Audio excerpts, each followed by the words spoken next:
Hey guys, welcome back to another video. I'm Scott Stevenson. If you're new to the channel, I make filmmaking tips, tutorials, and vlogs. If that's something that you're into, maybe consider subscribing. And today I'm going to be talking about my journey as a filmmaker. Back when I was a little kid, I was like 7 years old or so, I got really into watching this show. It was called Movie Magic, and it was amazing. It blew my mind. I was really into like Penn and Teller and like stage magicians and David Copperfield and all that kind of like illusions and things like that, you know, making tigers disappear and, you know, bending swords and all kinds of crazy stuff that I would see in these magic shows. And then to see what went into the filmmaking process through this show, Movie Magic, it really just like sparked that creativity in me. And I really noticed that like filmmaking is just like magic, and it was really incredible. As a kid, 7, 8 years old, when I was watching the show, there was no behind the scenes, there was no, you know, way of understanding how movies were made really before the show. There was no such thing as BTS. There was no people out there, there's no YouTube, you know, people releasing tutorials and content for filmmakers to tell you how to do this kind of stuff. There was no people bringing cameras on set. There was no digital cameras. There was no cell phone cameras. The only cameras were like the 16mm and 35mm film cameras that they're filming these shows on. So when they had these giant beta cams and they would go out there and they'd actually record the behind the scenes, it was incredible to watch this TV program that was put together where there was industry professionals showing just regular people, little kids, anybody, what they do and how they create this movie magic, how they create these crazy scenes. And one thing that really stood out to me is they would do a lot of miniatures. They would do like airplanes crashing and like train sets and all kinds of stuff. Like I remember one shot from like Back to the Future where they had a small little train set and it was set up, and the way the camera was moving, it looked like a full-size train set.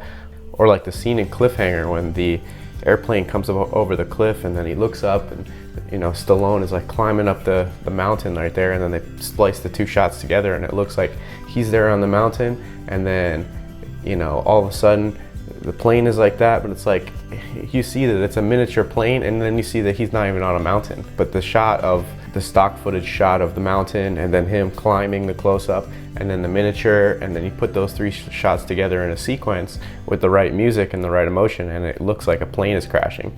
And it was incredible, and it was like a magic trick to me, and it was very fascinating when I first started off.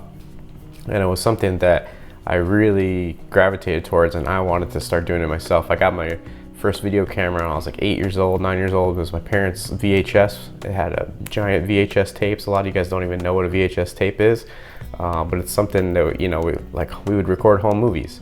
And I would take a VCR, which was what a VHS tape would go into. I'll show a picture of a VCR because I know it's 2020. A lot of people don't know what a VCR is. So here's a VCR, here's a VHS tape. And we would take the VHS tape and I would put it into 2 different VCRs and I'd hook them up with RCA cables. And this is my first linear editing.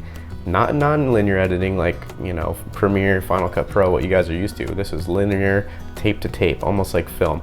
I would record a piece with the camera, then I would stop and I would record a fast forward or move to another piece on the tape, and then I would hit play and record at the same time, and I would print it to the tape, and I would have like a master tape, and then I would have like another tape that I'm working that has different scenes and shots on it, and then that way I would record things in order. So I'd record one scene, I'd have that shot, I'd play record and then hit stop, and then I'd move to the next shot that I wanted to, I'd hit play record and then stop, and then you'd play back that master tape and you'd have like a full edit. And that was like my first way that I ever figured out how to do any kind of editing.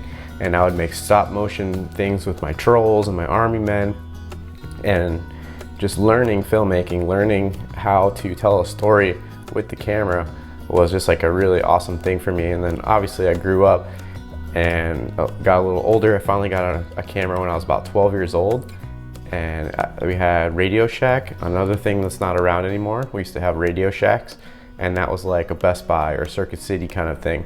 And I remember going in there as a kid and just looking around at all the technology and all the cameras and all the screens and all the stuff, and just imagining like, oh my God, what I could do with this camera.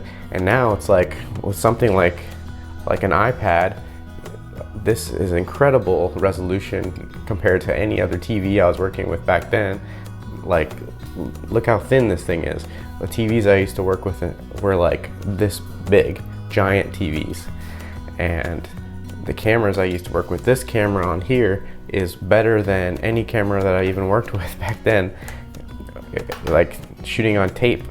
And then it went from VHS to 8mm, and 8mm and high 8 was like basically what I was using to cut together my small little skate videos. And it was around the time when Jackass came out with Johnny Knoxville, and I got really into doing like prank videos and things like that. I just kind of evolved from there. And as I went into high school, I got involved in a school program called TV25. It was one of the best high school video production and photography programs in the nation. And we got tons of grants from places all over. And we would also submit to different contests. So we'd make PSAs and different commercial work and different things like that, so that we could apply for different grants and we could get scholarships and different funding from the government. So we had a full TV station, broadcast TV station, any and every camera, best stuff, most state-of-the-art cameras for 2005, 2004, 2006. Like during that time period, we had the best gear on the planet. We had a full green screen, we had Kino Flow lights, which were the shit back then. We used to have the Canon XL1 and the GL2, which were like the best cameras. Those cameras were like thousands and thousands of dollars. I remember they were like $3-4 grand, and I was like, $4,000 for a camera. Now you can get a Blackmagic cinema camera for like less than $2 grand, and it blows it out of the water. It doesn't even take a tape, and the files are humongous. But that's what we had back then, and that's really where I learned my fundamentals. And from there, after high school, I got into doing broadcast, and broadcast really opened up my eyes to how to be an efficient editor and an efficient shooter, because I didn't want to have to go through tons of footage to really get to what I needed, because the goal every day was to tell a story and to have it up on the news at 5 p.m. So I'd go out in the morning, 8 o'clock, 9 o'clock in the morning, we'd go out, we'd have a story, we'd cover it, we'd shoot B-roll, but not tons of B-roll, just what we needed to tell the story. And then get a couple of sound bites, a couple of interviews with people, sort of like a journalist. And we'd come back to the studio, we'd do our best to cut it all together, and then it would be up on the news, 30-second piece or a 60-second piece. And it would just be a few sound bites laid out on the timeline back in Final Cut 5, and just a few little chunks of B-roll just to kind of like solidify the story, and then a title.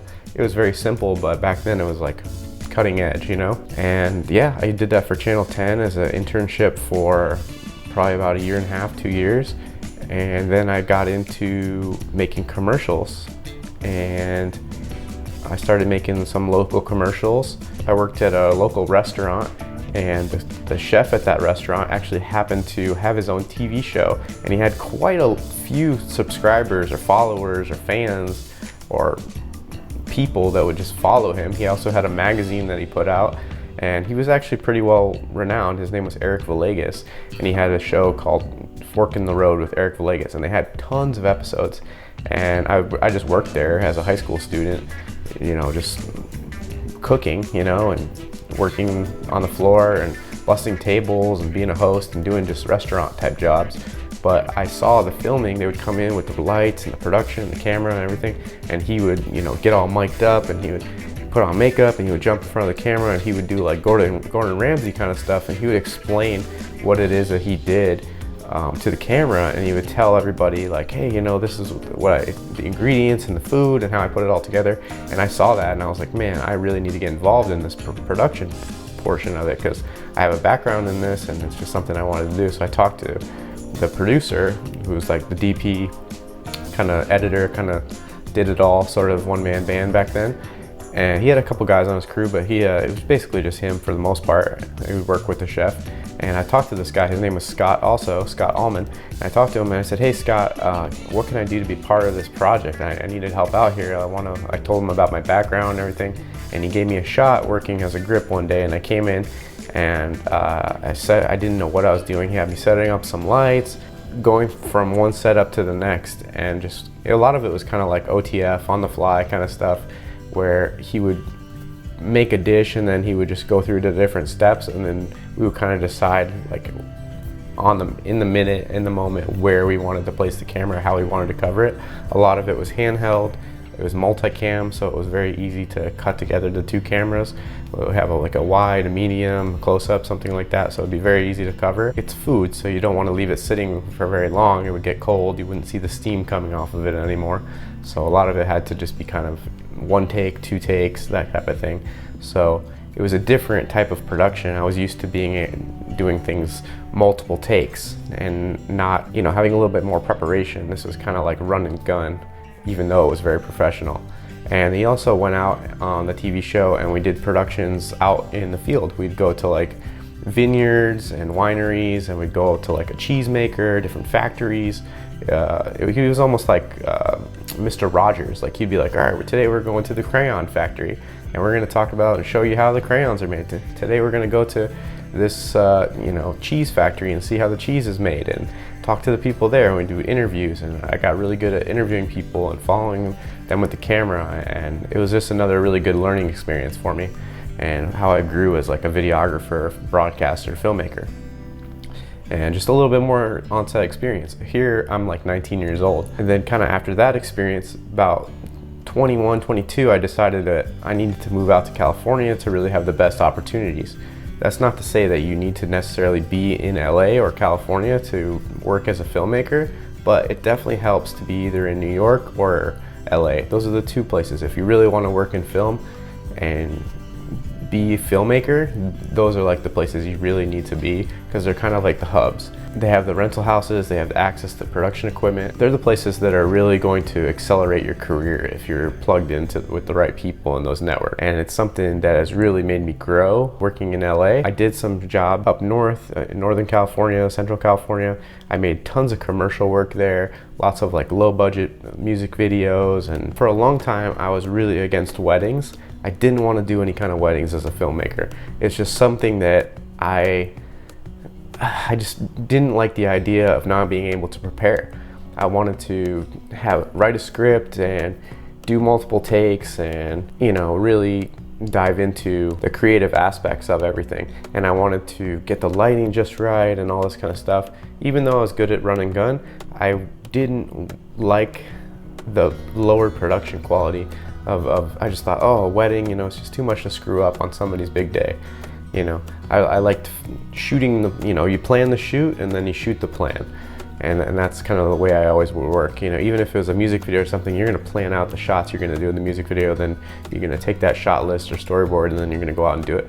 On a wedding, it's like, yeah, there's certain things you do every wedding, but a lot of it you don't have control over. You don't have control over the lights. You don't have control over the different things that are going to happen, the way people are going to walk, the whatever. You can give them a little bit of coaching, a little bit of directing, but it's not always the way you want it to be. But that was my conceived notion that I had before I really got into the wedding industry. But once I got out in LA, I started working at a wedding production company, and I met a lot of really good and amazing people that I still work with, and they're like my brothers and people that I've really connected with working at this company. And I jumped right in as a wedding videographer, wedding filmmaker, and I learned a ton. Not only did I do that, the whole time I was working as a wedding filmmaker, I also was doing music videos and commercials, industrials, documentary stuff, working on some features. I was doing a lot of other type of jobs just to make a living. It's expensive out here in LA. I was also doing production sound. If you saw some of my previous videos, I kind of touched on what I was doing as far as production sound. I'm also trying to explore what the best way to capture sound always is, And vlogging became very important.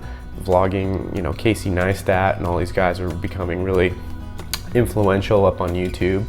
And I decided that after working as a wedding filmmaker, I really got kind of burnt out on it. I still take weddings from time to time, and I really think that everybody should, because it's something that will keep your skills really sharp.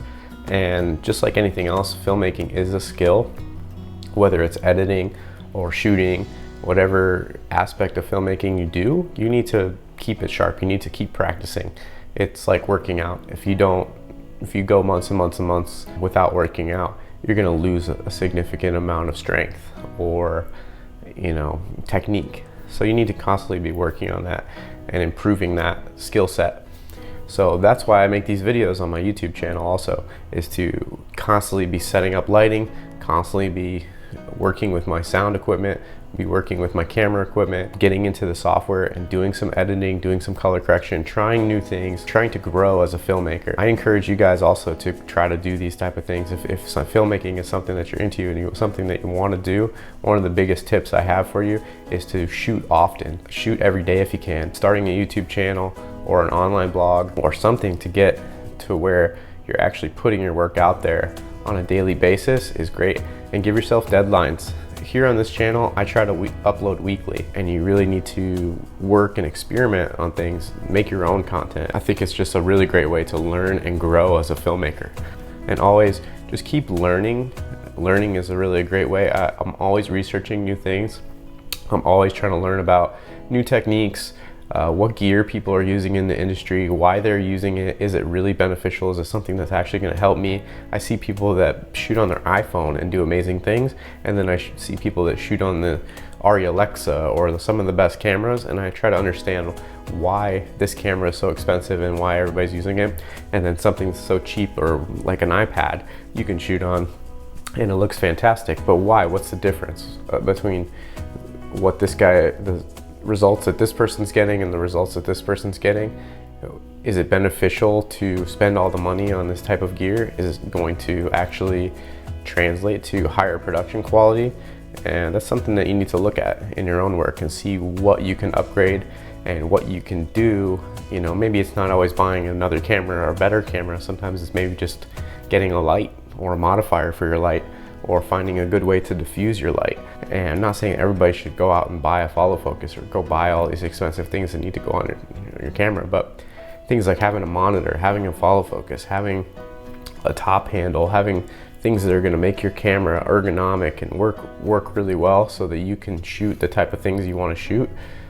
Maybe you only shoot for social media. Maybe you can just go out with a camera and a little microphone, or maybe you can go out with just a gimbal and your camera and just shoot fantastic stuff and cut it together, and it works really well for you. It depends what your style is, depends on what you shoot, but you need to really find the gear that works the best for you and really learn it, and then use completely different gear and learn that and see if that works better. And maybe you'll go back to the stuff you started on, but at least you'll have a better, broader understanding of all these different types of equipment. Speaking of knowledge, before I let you guys go, I wanted to just share one thing with you. I just recently came across Roger Deakins' podcast. If you don't know who Roger Deakins is, you need to go find out who Roger Deakins is. He's one of the most influential cinematographers of our time. He's really incredible. And he just recently started a podcast. It's called Team Deakins. So go check that out. Anyways, guys, that's all I have for you today. Hopefully this was informative. You got a chance to kind of see what my story is and how I started as a filmmaker and kind of why I love it so much. And yeah, definitely go check out the Deakins podcast. I think you guys will learn a lot from that if you're into filmmaking, and yeah, or just movies in general, because that guy is a master at his craft. Once again, I'm Scott Stevenson. Thanks for watching. Feel free to check out my past videos as well as subscribe to see my future ones. Peace.